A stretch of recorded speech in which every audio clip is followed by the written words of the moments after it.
Dit is my voorreg om vir jou baie welkom te sê. Hierdie Sondag gaan ons saam met Andrei Verveer en Aangeen rondom die doopfonds staan wanneer hulle seentjie Elikai ten doop bring.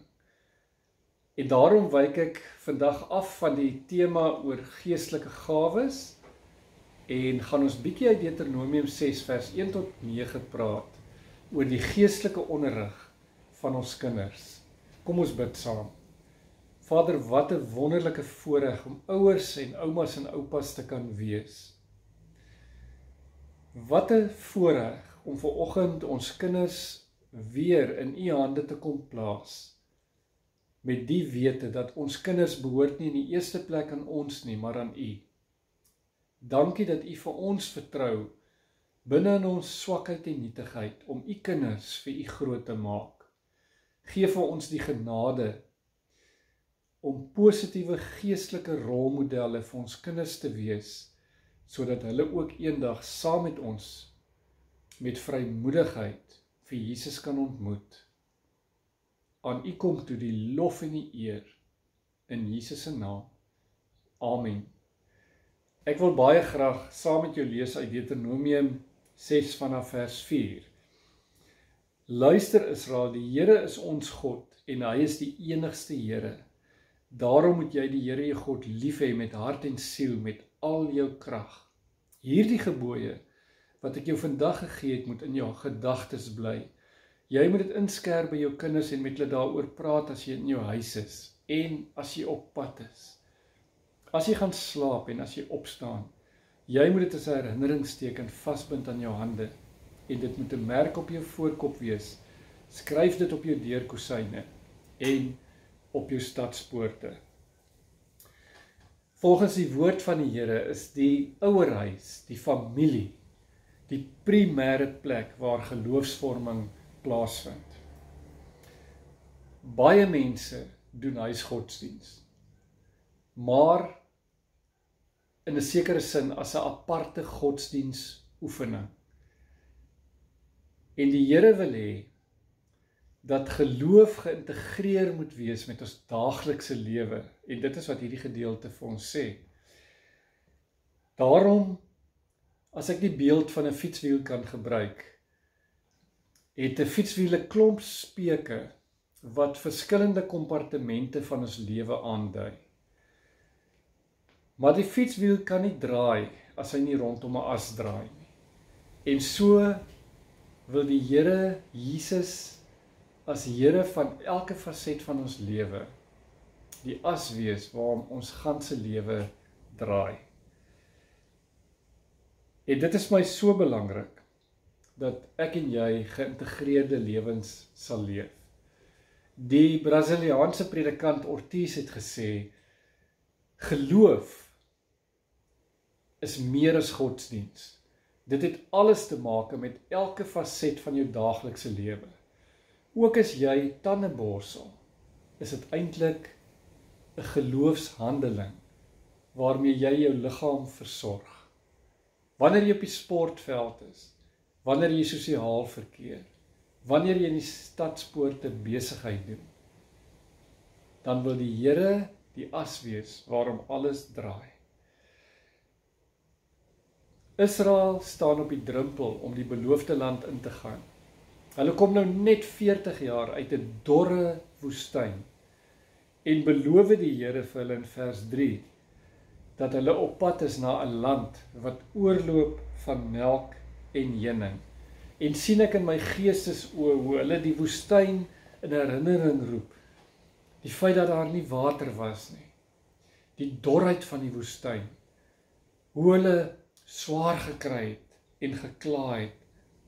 Maar aan die ander kant, hierdie belofte van 'n land wat oorloop met melk en honing, en sien ek in my geestesoë, hoe sien hulle die groot oeste raak, die waterstrome, die sagte reëns op die groen weivelde waarop pragtige vee wei.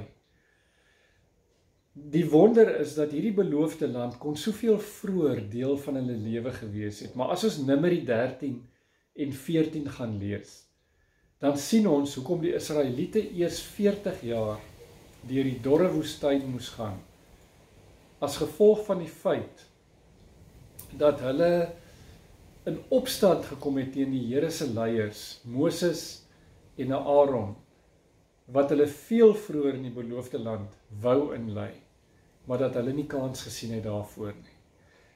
En dan besef 'n mens dat die Here God die woestyn tog gegee het, juis om hulle te louter en gereed te maak vir die beloofde land. En nou is dit so, dat Deuteronomium 6 vir hulle riglyne gee, vir die geestelike onderrig van die verbondskinders. En die kerk, of in die kerk, is daar baie navorsing gedoen, oor praktiese gewoontes, wat geloofsgroei in families bevorder. En ek wil vandag 5 van daardie praktiese geloofsgewoontes met julle deel. Die belangrikste een is, om as gesin saam stil te raak rondom die woord van die Here. Maar dan nie sommer net, as huisgodsdiens wat vinnig afgejaag word nie. Vers 1 en 2 sê, dit is die wet, die voorskrifte en die bepalings wat die Here julle God my beveel het om vir julle te leer, sodat julle daarvolgens kan lewe. En die land wat julle in besit gaan neem, so sal jy die Here jou God jou lewe lang kan dien en gehoorsaam wees aan sy voorskrifte en gebooie, wat ek jou gegee het, jy en jou hele nageslag, en dan sal jy 'n lang en voorspoedige lewe hê. Dink in Psalm 1, geseënd is die persoon wat die woord van die Here dag en nag oordink en in sy hart bære. Hy sal wees soos 'n boom wat by waterstrome geplant is, wat op die regte tyd vrugte dra, waarvan die blare nooit verdroog nie. Psalm 119 vers 9 sê, waarmee sal die jongeling sy pad suiwer hou? Deur hom te hou aan u woord. Liewe ouer, oupa en ouma, ek wil vir jou sê, die Here se woord sê, jy gaan die vrugte daarvan pluk, as jy tyd saam met jou kinders, rondom die woord, spandeer. Daarom wil ek julle uitdaag, om saam met julle kinders, elke dag, 'n tydjie op sy te sit, waar julle saam rondom die Here se woord, stil raak. Waar dit nie moontlik is vir elke dag nie, onderhandel oor 'n paar dae in die week dan, en doen dit op 'n kreatiewe wyse. Vertel vir jou kinders die Ou Testamentiese stories van Noag, van Moses, van Daniël in die leeukuil, van Jona in die vis, en verduidelik vir hulle waaroor dit gaan. Wees kreatief, gebruik verf, klei, pa en ma kan 'n rollespel beoefen, byvoorbeeld tussen die ryk man en Lazarus. Gee aandagtig aandag wanneer jou kinders vra, moenie bang wees dat hulle jou sal vasvra nie. Jy kan altyd gaan uitvind, as jy meer daaroor wil weet, en teruggaan na jou kinders toe. Maar hulle vra omdat hulle regtig belangstel. Naas die Here se woord, sê die Here se woord vir ons, dat ons as families saam moet droom, oor wat die Here se pad met ons familie is, want julle is nie maar net toevallig 'n familie wat by mekaar geplaas is as verskillende mense nie. Daarom sê Spreuke 4 vers 26, baken jou koers af, dan sal jy seker wees van elke tree. Met ander woorde, waarheen is jy op pad? Hou jou droom, jou visie voor oë. Die Engelse vertaling sê, without a vision, my people will perish. Ons as gesin moet vir ons kinders leer waarheen die Here wil hê ons moet op pad wees, deur 2 vrae te vra. Wie wil hy hê moet ons gesin wees? En hoe gaan ons daarby uitkom? Byvoorbeeld, ek dink altyd aan ons huisgesin as 'n hawe in 'n stormagtige see. 'n Hawe is 'n plek waar die bote veilig kan vasanker vir 'n paar dae, waar daar rustigheid is teenoor die stormagtige see daar buite. En hoe gaan ons daarby uitkom in ons gesin? Byvoorbeeld, deur vir mekaar te sê, ons gaan mekaar opbou. Ons gaan mekaar bemoedig en vertroos. Dink in die woordjie bravo, wederwysige, die B staan vir begrip, respek vir mekaar, aanvaarding van mekaar, ten spyte van mekaar se foute, wederwysige vertroue in mekaar. Ons gaan mekaar op die woord vat. Ons ja gaan ons ja wees en ons nee gaan ons nee wees. Die O is wederwysige opoffering. Gaan toets julle visie of droom aan die Here se woord. Is dit in lyn daarmee? En ons visie help vir ons om op koers te bly. Wanneer die kinders agterkom pa en ma doen iets in stryd met die visie, dat ons lelik met mense maak en nie vir hulle 'n veilige hawe is nie. Dat ons mekaar herinner aan ons droom en aan God se droom vir ons familie. En dat ons as ouers en oupas en oumas ons kinders daaraan sal herinner, sodat ons ons lewe daarvolgens kan inrig. Die derde baie praktiese voorbeeld, versier jou huis met simbole. Deuteronomium 6 vers 8 en 9 sê, jy moet dit as 'n herinneringsteken vasbind aan jou hande. En dit moet 'n merk op jou voorkop wees, skryf dit op jou deurkosyne en op jou stadspoorte. Die Jode het 'n baie bekende gebruik in hulle huise. Hulle het so 'n houertjie wat hulle teen die deurkosyne vasplak. En binne in daai houertjie is 'n opsomming van die wet van die Here. En by elke kamer waar hulle instap, herinner hierdie houertjie hulle daaraan dat hulle in gehoorsaamheid aan die Here se die Here God se woord moet lewe. En so moet ons herinneringstekens in ons huis oprig. En die kerklike jaar kan ons baie daarmee help. As dit lydenstyd is, maak 'n pragtige kruistoneel iewers op 'n prominente plek in die huis en gaan sit in die aand en hou saam rondom die woord daar stilte tyd. Vertel vir die kinders wat die kruisigingstoneel simboliseer. So ook met Pinkster. Maak iets van 'n duif of van 'n vuur wat in die Bybel simbole is van die uitstorting van die Heilige Gees. En praat met jou kinders daaroor. Dit kan 'n pragtige skildery wees wat iewers in die huis opgesit word. Of 'n mooi kruis, 'n simboliese ding. En moenie bang wees vir simbole in jou huis nie, want daardie simbole herinner julle aan waarvoor ons gesin staan. Ek het in albei my voertuie het ek 'n wit kruis met 'n rooi liefdeshartjie op. Net as ek dit sien, dan besef ek, maar waarvoor staan ons as huisgesin, as verteenwoordigers van Jesus Christus, om 'n veilige hawe te skep vir ons gesin, vir mekaar, vir ons familie, vir ons vriende en baie belangrik, ook vir vreemdelinge, want ons is nie ter wille van ons eie familie alleen daar nie. En hierdie simbole herinner ons dwars deur die jaar aan die Here God se pad met ons. Die vierde simbool of die vierde gebruik wat ons kan toepas om ons te help in ons geloofsgroei is ons vier saam fees. Nou die Israeliete het baie feesgeleenthede gehad. Ons kan daarvan lees in die Ou Testament. En elke feesgeleentheid het hulle herinner aan die Here se pad saam met hulle.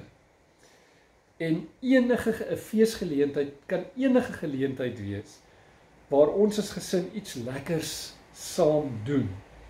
Dit kan 'n formele of 'n informele feesgeleentheid wees. Formele feesgeleenthede kan 'n doop van 'n familielid wees. Dit kan by 'n begrafnis gebeur. Ek sê altyd die begrafnis is nie lekker vir enigiemand van ons nie, maar dit is 'n plek waar families wat mekaar partykeer jare laas gesien het, saamgetrek word om weer saam te kuier. Dis soos 'n groot familiefees. Dit kan ook informeel wees, soos 'n verjaarsdagpartytjie. Maak regtig iets van verjaarsdagpartytjies. By die etenstafel in die middag, maak vir jou kinders by die etenstafel iets pragtigs wanneer dit daardie kind se verjaarsdag is. Dit kan 'n feesviering by jou doopherinnering wees. As jou kind se doopdatum in herinnering geroep word, die Sondag die naaste aan sy doopdatum, steek 'n kersie op tydens middagete en vertel vir jou kind wat simboliseer hierdie kersie. Baie belangrik, gesinsdae, bring gesinsdae saam deur. Ma en pa en kinders, en as dit kan, ouma en oupa, ooms en tannies, gaan hou saam vakansies as gesinne. Moenie altyd die een kind in hierdie rigting stuur en die ander kind in daardie rigting nie. Wat vir my opvallend is van ons 3 kinders, is dat hulle so dikwels terugverwys na ons gesinsvakansies en sê, "Sjoe, daardie was daar 'n wonderlike geleentheid." Dit is wat ons bedoel met feeste, enigiets wat lekker is. Closure momente of oorgangstye. Byvoorbeeld, as jou kind van skole verander, van laerskool na hoërskool, na universiteit, voordat hy na die volgende fase toe gaan, kan ma die dogter uitvat alleen vir ete en met haar praat oor haar nuwe lewensfase en die ou fase wat verby is vier en closure daaroor kry. Die pa kan sy seun uitvat. Familiebyeenkomste. Ons probeer 'n punt maak daarvan om eenmaal 'n jaar 'n familiebyeenkoms saam met die Orfer familie te hê en dan ook saam met die Viljoen familie. En hierdie goed moet saam beplan word. Betrek jou kinders by die beplanning van hierdie feesgeleenthede. En gee vir hulle moontlik opdragte om hulle deel van hierdie feeste te maak. Dan raak dit vir hulle lekker. En die laaste praktiese riglyn wat ek vandag met julle wil deel, is dat ons mense help in nood. 2 Korintiërs 1 vers 4 tot 6 is vir my so pragtig. Ek lees dit vir julle. In elke moeilikheid bemoedig hy ons. Daarom kan ons weer ander bemoedig wat in allerlei moeilikhede verkeer. Ons is nie net daar ter wille van onsself en ons eie familie nie, maar ons is daar ter wille van 'n baie groter prentjie, ter wille van vriende, ter wille van vreemdelinge wat ons in ons huis gaan huisves. En daarom is dit so belangrik dat ons as familie ook sal gaan kyk, waar in ons omgewing is daar iemand wat swaar kry. Miskien is dit 'n ou oom en tannie wat nie meer kan gras sny nie.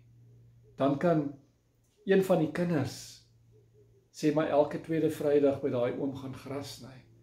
En die pa en die seun al om die ander beurt mekaar aflos. Daar is dalk 'n ou tannie wat iewers alleen is en ma en dogter kan mekaar aflos deur onderskeidelik vir daardie tannie te gaan kuier, net bietjie by haar te gaan sit en 'n oor vir haar te gee. In die gemeenskap rondom ons is daar baie mense wat in nood verkeer. Gebruik 'n feesgeleentheid, soos byvoorbeeld wanneer ons Kersfees vier, om vir 2 of 3 mense wat op die straat is daardie aand net 'n bakkie kos te gaan aflewer en te sê, geseënde Kersfees, mag jy ook in hierdie tyd die Here Jesus se blydskap ervaar. Daar is baie geleenthede waar ons as gelowiges vir ons kinders kan help om geloof te leef. Dink in 'n gesamentlike projek. Diensbaarheid in families help ons om ons geloof en daaglikse lewe te integreer. Ek wil afsluit met die pragtige vers in Josua, waar Josua vir die volk Israel sê, wat my en my huis betref, ons sal die Here dien. Sal dit nie wonderlik wees as die gesinne in ons gemeente saam daardie visie kan leef? Wat my en my huis betref, ons sal die Here dien. Amen.